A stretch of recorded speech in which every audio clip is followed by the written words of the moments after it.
It had been a harrowing night. Lost on the lake, they were lucky to find this beach.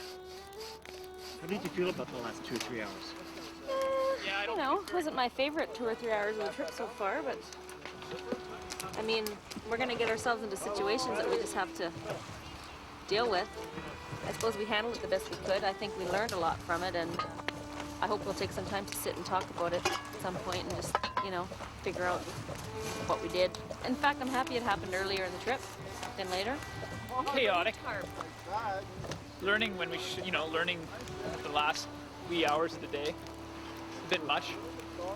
You know, we're like greedy, you know, we just did 80 kilometers and, you know, you've done 60 and it's 6 o'clock, why are we going to stop now, you know, kind of thing. We know how hard it is to row, so that was the main reason why we kept on going. It's a good thing that storm stayed away. Yeah, that would have been just a killer. Yeah. A close call and a lesson learned. 5 days into their journey, they've reached the inland sea known as Lake Winnipeg. Every lake has a tiger's heart, and the 7 men and 1 woman living as 1840's fur traders must cross this immense body of water on their way to Hudson Bay. They are only 5 days into the quest, but already their lives are changing. How are you guys finding having 1 woman and 7 men on this? It's okay. Not a problem. She asked us how we felt. She asked us if it, you know, if it bothered us, if she was within eyesight and so on. It basically doesn't bother any of us, as you've probably noticed. We just kind of carry on as though nothing untoward's going on. So how are you handling the issues of getting a bit of privacy? Privacy, I think, you know, if I want privacy, I just walk away. And likewise with the guys, you know, if I'm uncomfortable, I'll go 200 meters away and I'll change over there. But I'm just noticing as I get more comfortable with the group, I'm kind of getting a little bit closer, you know, and I can almost just like turn my back and change my shirt and it doesn't bother me, so. In the late afternoon, a visitor arrives from a world beyond their beachfront camp. He is Jamie Brown, the creator and producer of the project. Jamie is bringing technical supplies for the camera crew and more pemmican for the boat crew. The pemmican is the core of their diet, and like everything else they've been given, it is period appropriate, meaning it's what the Yorkmen of 1840 would have had. we've got a variety of derivatives of pemmican ready for you. You have a little book when you're done. 1,000 ways. There'll be more than that. Let me assure you. Yeah. Yes. And you brought more. And I brought, Excellent. brought a lot more. A lot more? Pemmican is a mixture of buffalo, blueberries, and lard, and was made for the voyage from a 19th century recipe. After less than a week, they can barely eat it. It almost looks like bear shit. No, it shouldn't be. A little bit of this goes a long way. You may not need any more. Yeah, you know, we were told, and again, you know, we'll find out what the actual situation is, that you'd need about 2 pounds a day. Per person? We're not eating that much. We're going more for the potatoes and onions. Potatoes and onions. Yeah. And, you'll run out of those, and though. bannock. That's the thing, you're going to run out of the potatoes. You got to try to stretch those a little bit. As Jamie leaves, there is a growing sense they're caught in a time and place far removed from anything they've experienced before. We had an offer of 3 more boxes of pemmican, which we gracefully declined. You passed on getting more pemmican? Yeah. I know we've got enough to get well past Norway. We've probably got enough for the whole trip. But we'll reassess in Norway House and... Okay. Yeah. Good. So you figure you got enough right now? No. Pemmican, yes, definitely. Okay. Their journey traces one of the great fur trade routes from Winnipeg to York Factory. If they complete it, they'll be the only living humans to do so. So far, they've reached what's known as the South Basin. They'll get more food only once, at Norway House, 400 kilometers north across the unpredictable waters of Lake Winnipeg.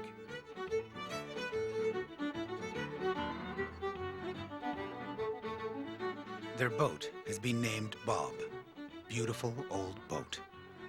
And with the wind in his canvas, Bob sails the warm waters with the grace of an early morning seabird. Paul Gosson is the optimist on board. He's a river guide who likes poetry. In tribute to Bob's spirit, Paul writes a haiku which reads, "Benevolent wind, sails full and ripe like a plum, a gift from the sky."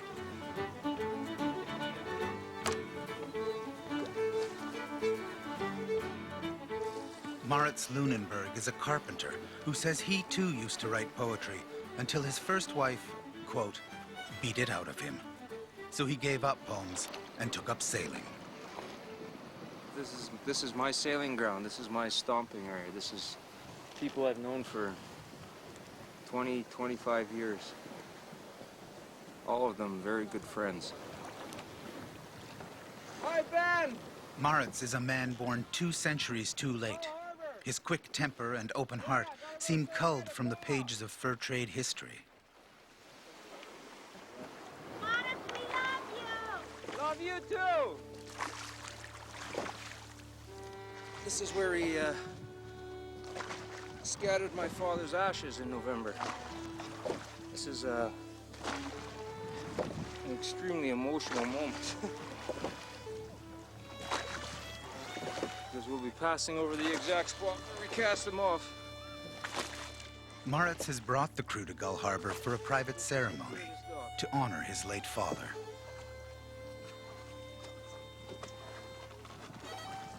Nicely done, Mr. Cowie. Aye, lads.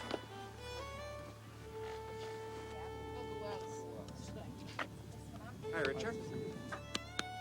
How are you? Good. Oh, nice to see you. Special day, eh? Very special day. Looking good out there, you guys. Yeah, thank you. Looking good. Today is a very special day, and on behalf of Maritz and his family, and Maritz's father, whose ashes we spread from this very dock just 8, 9 months ago, I know that he would be very, very pleased. 3 weeks ago, the York boat crew were strangers. After today, they'll call themselves a family. I introduced Kevin to Pa and spread some tobacco over the water as a gift to Pa. Part of what I learned through Margot, who gave us a sweat prior to our departure. We were in a sweat lodge, and I ran into Pa there during the sweat. And between him and the offerings that we're giving to the lake, I think we're going to do very, very well on getting to our goal of Norway House in as quick a jaunt as possible. Father. No worries, mate. Thanks a lot. Love you guys. See ya.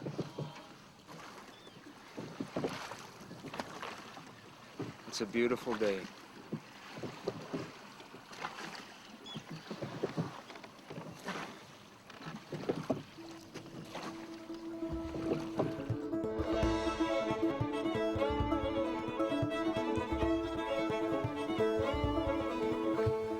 Reaching Norway House will be their first big step, but it is weeks away across a notoriously dangerous lake. It looks like people want to be stopping here tonight. We don't want to get stuck in the same situation we had the other night where we were paddling till or rowing till 10 and trying to land and running off beaches and being generally disorganized. It's been a good day. Yeah, I don't think we should push our luck.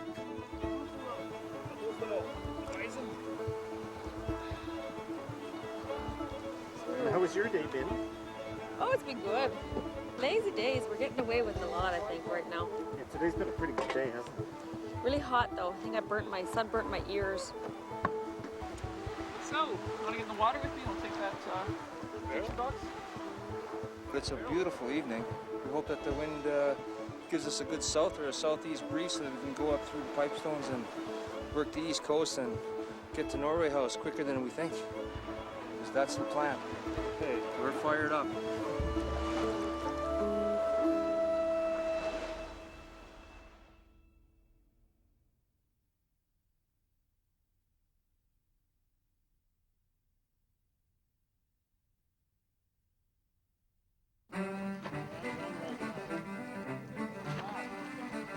At the time of the fur trade, these waters were plied by brigades of York boats. In 1840 alone, over 250,000 pounds of fur was delivered to York factory, almost all of it by York boat. The system worked because 19th century Yorkmen had few choices but to row and to row. Their 21st century counterparts have things a little bit easier. It's noon. Does anybody want to take a swim?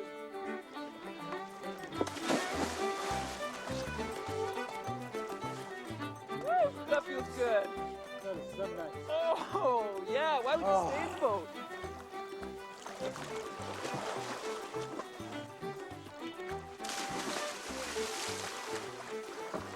For Rosanna Schick, the hot days were particularly long.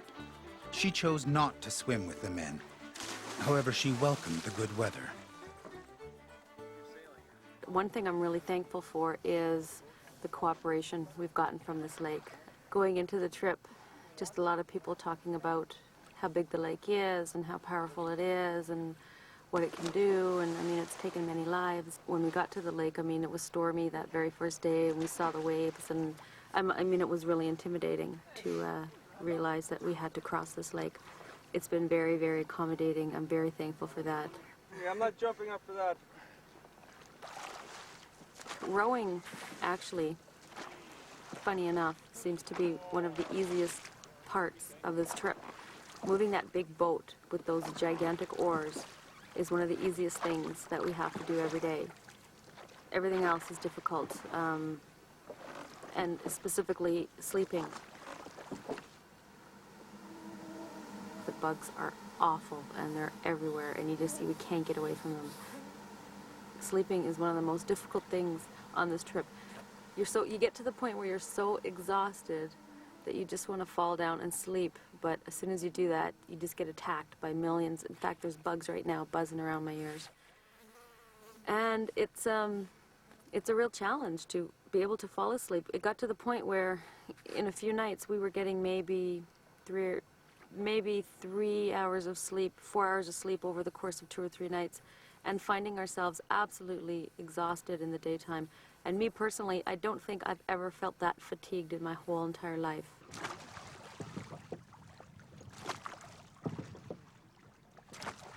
Day 7, and the boat is 200 kilometers north of Winnipeg.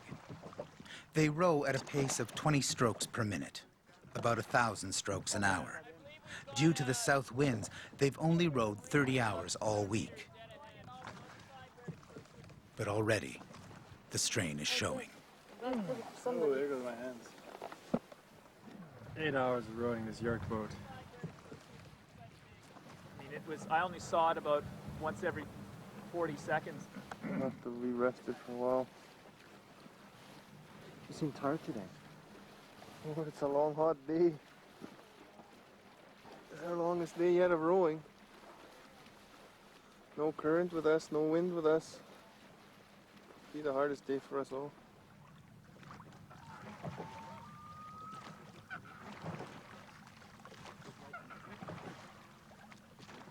In the late afternoon, they reach Loon Straits. The Monkman family has lived here for 4 generations. They're the descendants of a Scots Yorkman and his Cree wife. You look somewhat different. How are you? Fine, thank you. Welcome back. Good to see you. You look different, dear. Thank you. Looking very fit and healthy. I trust you don't mind. We brought along our crew of York boaters. No, that's good. Yeah. That's good. Ryan. Jeff Cowie is also descended from a Scots Yorkman, and on Monkman Island, he's treated as part of the clan. Hi. Hi. Nice to meet you. I seen you on TV the other day. Oh, did you? Well, we've heard lots of good things about you. Thanks to this guy here. Brian Monkman and Jeff are old friends. They built this home together. Within minutes, a deal is made. Food for labor. Rarely has the idea of chopping wood seemed so appealing. There will be no pemmican tonight. I wouldn't say it's the texture. To eat it raw, well, I haven't even tried that yet. But when we fry it up, you know, it has more of the consistency of hamburger. But there's just such a high lard content. The taste can be a little unsettling after a while. Because that's what the Yorkmen lived on. We've been out for a week and we're already chopping wood in exchange for some other types of foods. How do you think they sustained it for the 10 weeks, the 12 weeks? I don't know. Maybe they weren't as spoiled as we are. They probably didn't realize how much more variety there is to eat. The Yorkmen of 1840 would not have done this. They'd have saved their strength for rowing. The Yorkmen of 2001 should not have done this. They'd promised to stay period appropriate, to use only the food and supplies already provided. Oh my goodness. We have died and gone to heaven. This is not pemmican. All thoughts of this commitment slipped away with the smell of homemade bread. Our program director, Don Young, was not there to police the York boat crew. They knew what the rules were and made their own decisions. I feel bad. You feel bad? Oh, we'll make up for it tomorrow. Indeed we will. What you got on your plate there, Ken? I got lots of food, man. Times are good. Yeah, times are good. After dinner, another discovery. Someone had helped the crew smuggle 21st century food and supplies aboard. Like, do we really need to show this? Oh yeah, I think we have to see it. We have jam, and we have honey, we've got garlic, we have some spices, pepper, toothbrushes, underwear, and a big feast that the Monkmans. None of this seems to me to be period appropriate to the 1840s. What's going on? I was taught, what a bad thing cheating is, and I hate to even use the word cheating. I mean, the packaging looks bad. It doesn't fit in with what we're doing, but I really think that we're blowing this out of proportion, to be quite honest. I mean, we got bigger things to worry about. Like, this is Lake Winnipeg. We're rowing a 40-foot boat by hand across the lake. This is 4 cans of jam and 4 things of honey. Like, that's all it is. And it's exceptionally difficult when you're receiving gifts from people that are very excited about what you're doing. They're encouraging you. They feel for you. They, in many cases, wish that they were doing the same thing you were doing. We can't just switch from our everyday lives to the 1840s as easily as everyone thinks we can. We're deeply appreciative of the hospitality we've been shown, but I think we're also feeling torn in that we're not really following the vision that was originally presented to us. And that's what we're struggling with right now. It has a bit of an Old Testament feel to it, doesn't it? A lot of temptation. Jeff, you set out to follow, in a sense, in your great-grandfather's footsteps. Would he have had garlic and honey and jam? And well, I know for a historical fact that he snuck along some jam packs with him. Yeah, he didn't get any flack for that.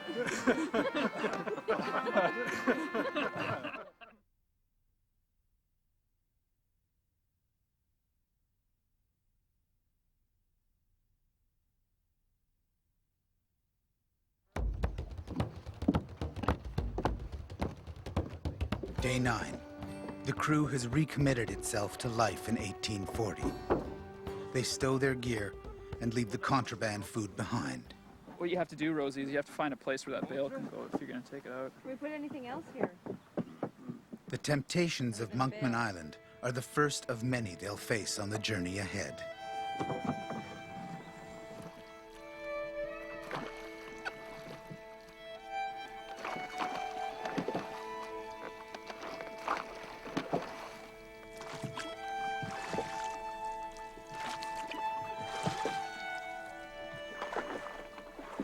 Thought we'd be under sail, but it seems like we're back to rowing this thing again. The days on the boat are long, the nights longer. With no tent or screen of any sort, they are plagued by mosquitoes and desperately in need of rest. But luck is with them, and Bob soon under sail. The crew overcome by fatigue, sleep restlessly in the hot sun.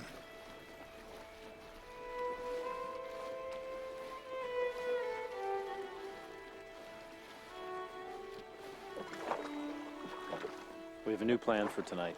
We found that last night was such a waste of time trying to sleep with all the mosquitoes that we decided we're going to go in, make some dinner, relax for hopefully a couple hours, and then come back out on the water, maybe row a bit more, maybe sail if there's enough wind. And then when we're tired and ready to sleep, we're going to drop anchor and sleep in the boat. Not all the crew are exhausted. Rob Clark goes swimming. I suppose my feelings so far are that it's great to be doing this. It makes me feel like a kid again, maybe like Tom Sawyer or Huck Finn would have felt when they were doing their adventures on the Mississippi. Today, for example, just having a bath in the ocean by myself, and instead of standing there to dry in the sun, just running along this spit and back for maybe 3 miles. It just felt wonderful. Taking the lard out of the pemmican and then make a roux. It helps thicken the soup. Is the pemmican tasting any better at all? I think people are getting used to it, yeah. I think people kind of don't mind it this way.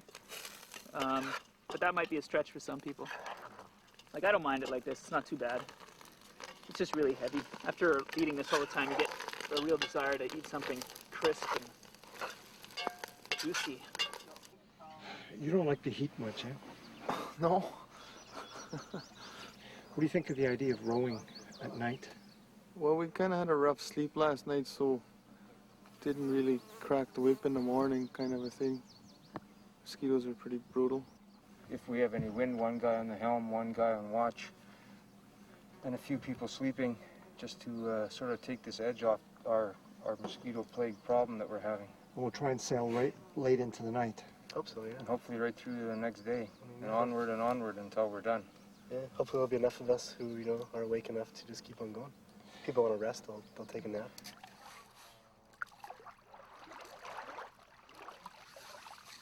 So you're saying you feel pretty good about this? Yeah, it's different, It'll be exciting, I think. I think we got some potential for some fun. If anything, it'll be good if we just get away from the bugs. Make everybody feel good.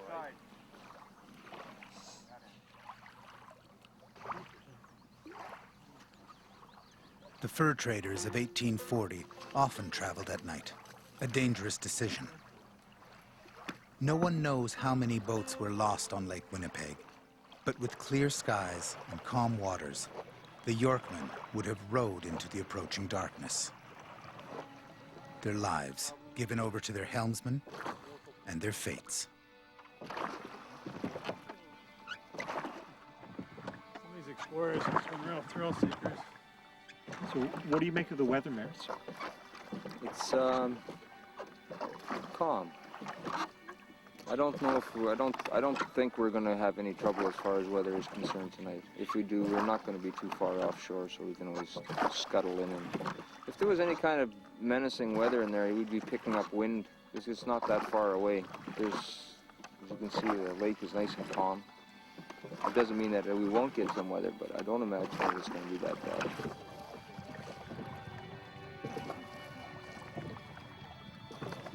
Shortly after midnight, the north wind does come up. A heat storm is building. Once again, they are in danger.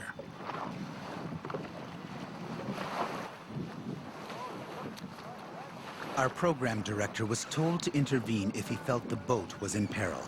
Tonight, he steps in and hands out flashlights to help find a safe beach.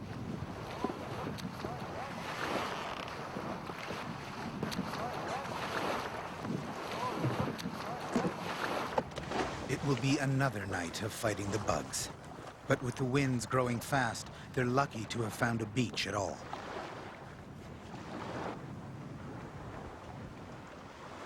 Wind came up fast, then? Very. Very. Good thing we found this beach as well. Yes, very good. Yeah, I think it's a good idea in theory about sailing at night, but you know, this shows you the practice of it. It's a little more problematic than that.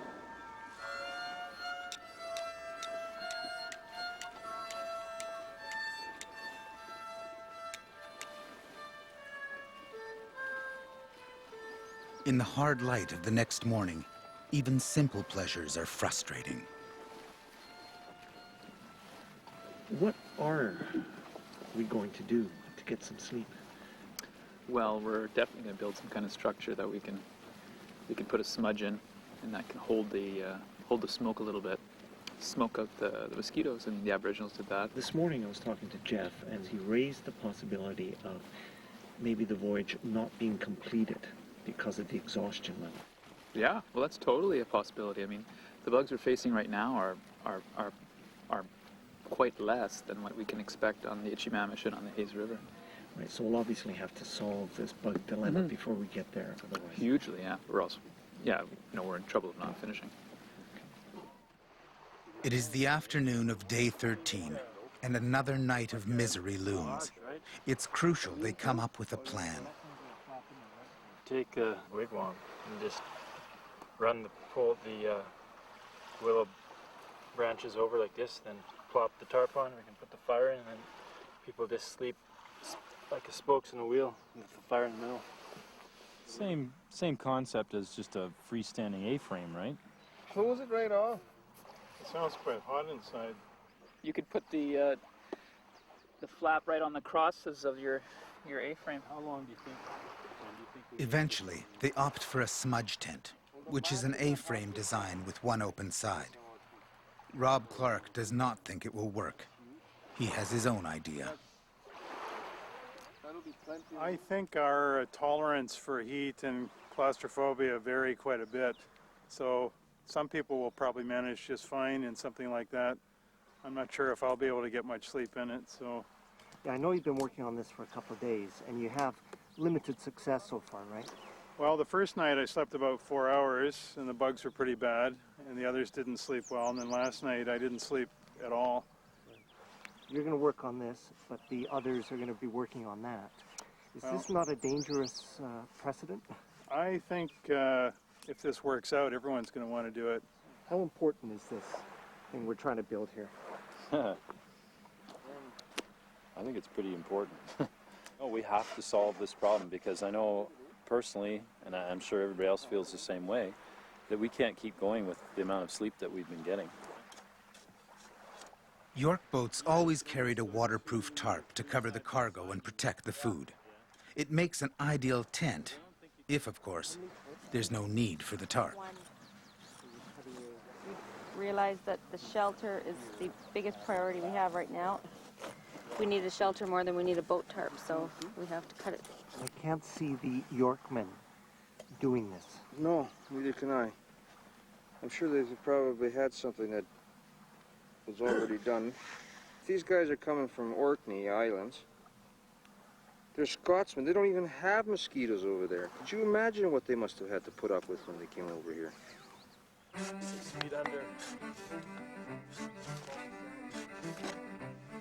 The key to the design is the smudge fire, which will create enough smoke to keep the bugs away, if the wind is in the right direction. No one has actually done this before, but they've read that it works. If the smudge tent fails, a couple of other prototypes are also being tested. They really won't get under here because unless you could flare out the bag so it went over your shoulders. Yeah, I don't know, this might work. Is this a sign of lack of faith in the tent? The Elephant Man. It is an evening of desperation. So Ken, how do you think the Yorkmen would have felt with a bag over their head? Oh, they probably would have said, finish me off and dump me in the sea. You can go that way down there then. We'll all move up a bit.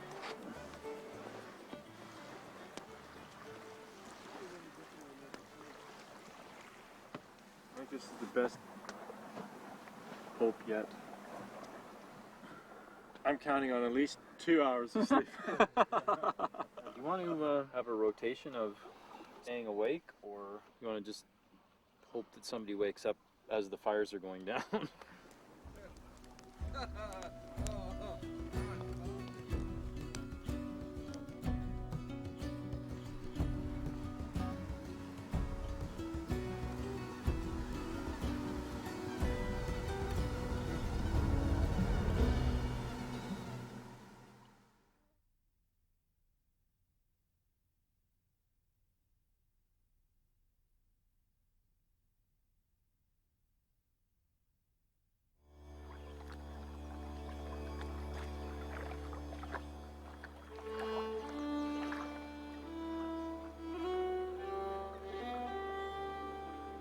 The next morning, they sleep until 7.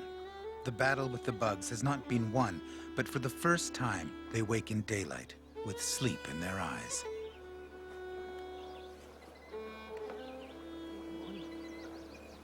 Good morning.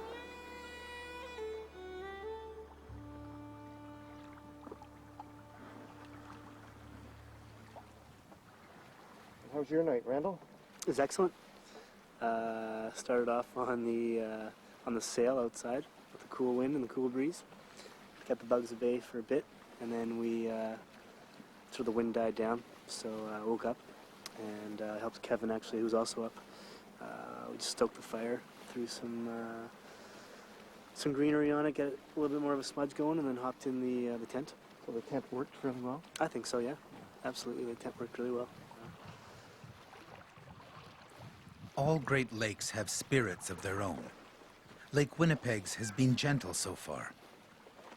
Despite this, the transition to another place in time has not been easy.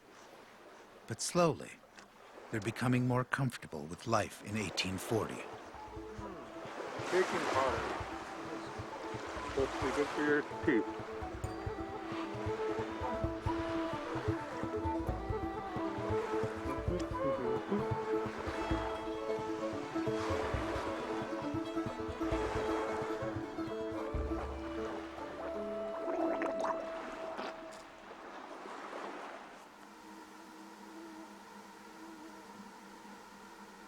Today, while we were rowing, Kenny sat in the bow and sewed his little face off for about 8 hours in order to finish our tent. So come around here, I'll show you what he did.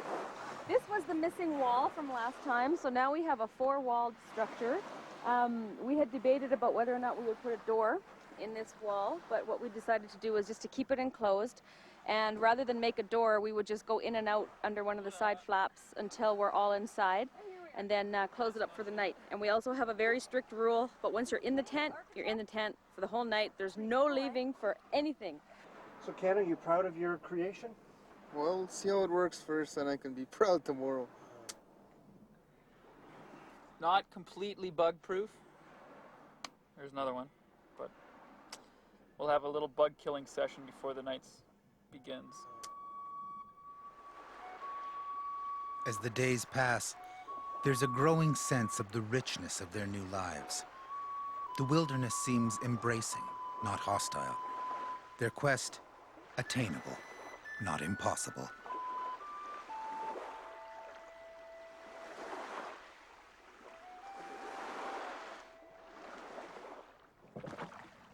The great explorer, Sir John Franklin, once traveled by York boat. He described his passage as unending toil, broken only by the terror of the storms. His survival was due, in part, to the design of the vessel. They sail well in heavy seas.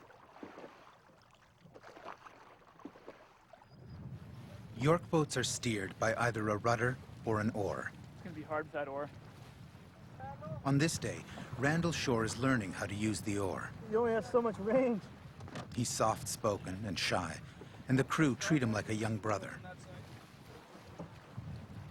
Randall's doing well, but when the wind comes up, it's a losing battle. I don't mean that way. With the throttle, use it like a throttle. Use it hard. Don't be shy with it. Something that I find interesting and sometimes frustrating is some people are much more vocal and much more just very opinionated and one-sided in that sense, and really aren't open to other people's ideas, and really almost it's their way or no way. I want that stupid bow turned around is what I want. Okay, do the war thing there, guys. It's either that or we ditch the sail. Do it quick. Do it quick. Maritz Lunenberg is a take-charge type, with little time for bruised feelings. He's taken over the helm and fights the wind. Everyone, get it in there. But without the rudder, the boat flounders. Drop the sail. Drop the sail. Unless we get a rudder on, forget it. Good. It's gonna be really hard with the waves, eh, Kevin? Kevin Mustard wants the rudder on and says he can do it. But it's awkward and heavy, and in the rolling waves, there's a real danger his hands will get crushed.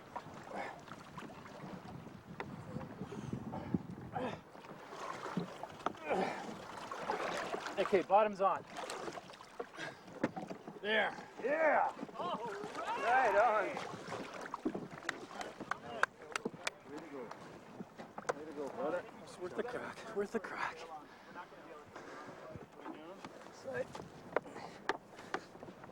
Kevin's gamble pays off, and with the rudder firmly in place, Bob takes flight.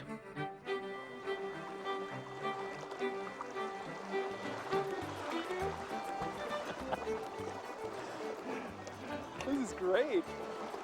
Boom. All of a sudden we're doing twice what we can row.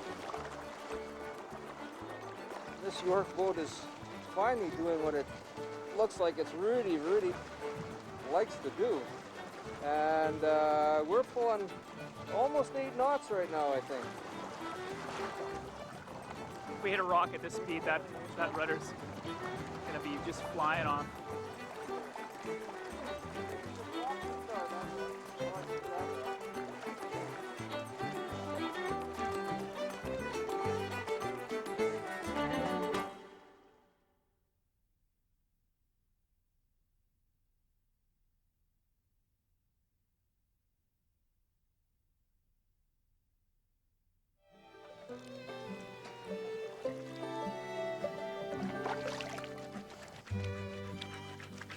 Seen the movie Far and Away.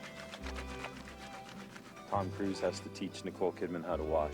You plunge and then you scrub. You plunge and you scrub, and if it's not clean, you plunge and scrub again. So that's what we're doing. Without Nicole Kidman, though. Well, that guy can always dream, right? As you can see, much to my chagrin, I still haven't figured out the straight razor. Can't seem to get it sharp enough. I think we're all getting a little tired of the kind of the build-up on our teeth and the battle against trying to stay reasonably clean. We're pushing the 2.5, 3 week mark, which is a significant amount of time away from loved ones and family and stuff. And I guess I'm starting to think more and more about them. But, well, they'll survive and I'll survive. And we'll all be stronger for it. Morning. Good morning. And how did you sleep? Oh, slept really good. Yeah. Does it look like we've solved the bug dilemma? Is the tent working? Yeah, the tent's working great. There were no bugs the last 3 nights in a row, but a lot of sleep talking. Not too hot? No. It gets actually cool about 2 or 3 in the morning. It gets cool and you want to cover up, so it's nice. Good. Okay. Day 17, and another reality of life in 1840 disrupts their peaceful morning. Not good. Our nutritious pemmican. That's mold. What's the problem with it? Sweet. Mold. How much? No, it looks like just about all of it. Times are going to be tough now. It'd be hard to treat that. Yeah, we may have just invented a new antibiotic. Well, what else is there to eat other than this? Well, we have another box of pemmican, and it looks like most of what's underneath there is all right. Like there's stories about people finding caches of this stuff that's 30 years old, and you know, somebody tastes it and it's still fine. Whether, I don't know whether, see, like inside there, it's probably all right. We haven't checked them for a while. We have a small box that we transfer pemmican into, and then we access that every day. So we don't go into these boxes maybe every, you know, 4 or 5 days we're in there. It was one of the trade-offs that we made when we made our waterproof tent. That tarp was one of the few waterproof ones we had, and it was designed to cover the whole boat, which would have protected our That food. wouldn't have prevented the water from coming from the bottom. No, not up from the bottom, but we could have packed the boxes higher off the bottom deck. Getting to Norway House has taken on a new importance.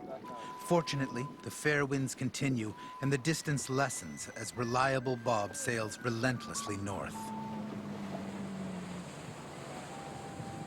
Soon, the 21st century returns. It's my dad, Ken Albert Sr. They're offering us food. No food. After much discussion, the program director relents and allows limited trading, as the Yorkmen of 1840 might have done. All right, this is just bannock though, right? Yes, bannock. All right. I think bannock's allowed. Wonderful. What about oranges? No oranges.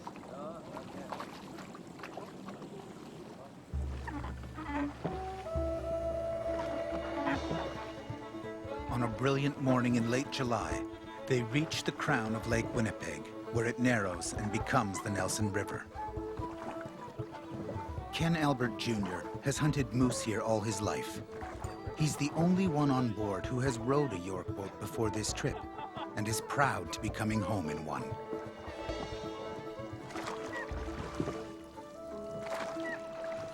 Our house is a Cree Nation of about 3,600 on-reserve band members.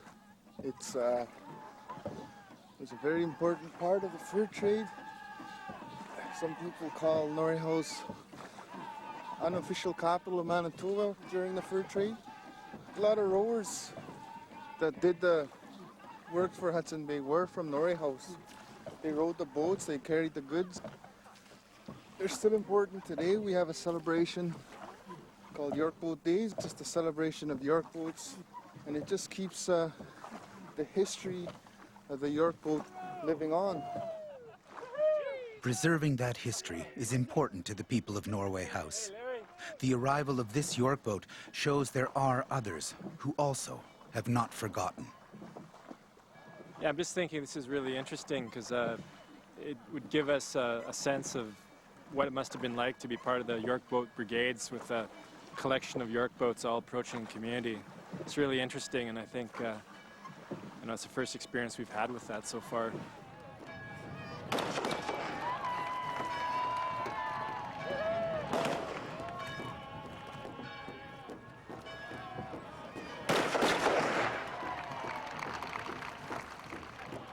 Good job.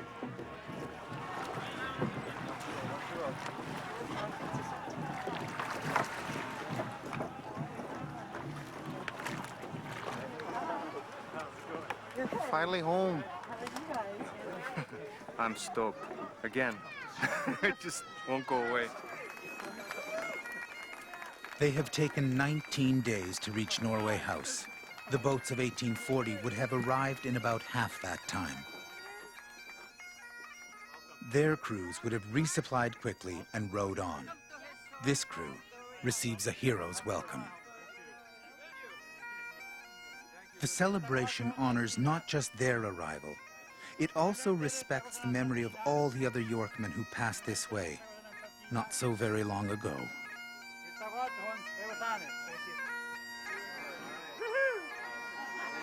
quite a welcome, eh? Wow.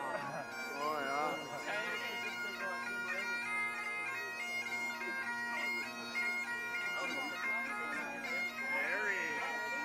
Everybody. All of you guys did right on. Well, you guys just went on my back when I see the guys coming. From the crowd, Larry Duncan, their rowing coach, emerges to share the moment. But the exhilaration will not last long. The tears of joy will be replaced by those of frustration and pain. They have conquered Lake Winnipeg, an achievement that will be made insignificant by what lies ahead. Next time on Quest for the Bay, the backbreaking work of portaging begins. I don't mind hard work, but this is stupid work. This portage sucks. The spirit of the group is shattered, and there's talk of quitting. And the weather changes at the worst possible time. Join us for episode 3 of Quest for the Bay.